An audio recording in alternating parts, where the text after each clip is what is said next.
There is a lot going on right now, and I'm sure that many of you listening to this video right now may have even experienced some of the fear, the isolation, and just the general discouragement over the past couple of weeks.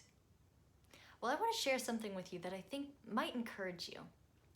In 1 Kings 19, 9 through 13, we hear about the story of a man named Elijah.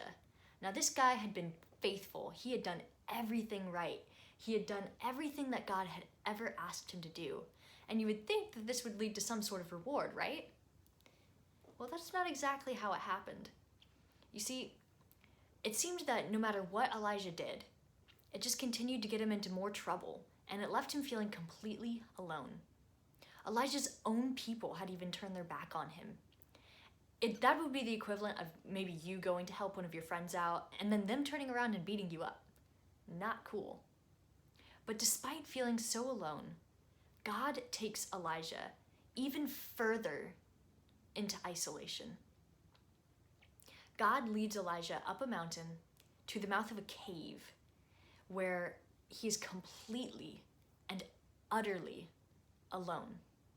And it is only then, it's only in that place where God allows these miraculous things to happen and where Elijah hears God's whisper. It's only when he's completely and utterly alone that Elijah hears God's voice. I don't know what God said to him on that mountain. The Bible doesn't tell us.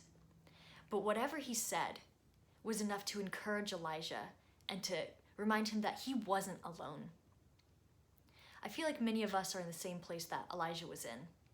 Maybe you feel discouraged, maybe you feel alone, maybe you just feel sad and angry maybe. But can I encourage you? Sometimes God allows us to feel isolated so that he can draw us closer to him. The Bible puts it this way in Isaiah 41:10. So do not fear, for I am with you. Do not be dismayed, for I am your God. I will strengthen you and help you. I will uphold you with my righteous right hand. There is a lot going on right now, and it's really easy to allow our emotions to be tied to our circumstances. We could choose to feel discouraged and isolated and just alone. But that's not the truth. God says that he is with us. God says he is with you.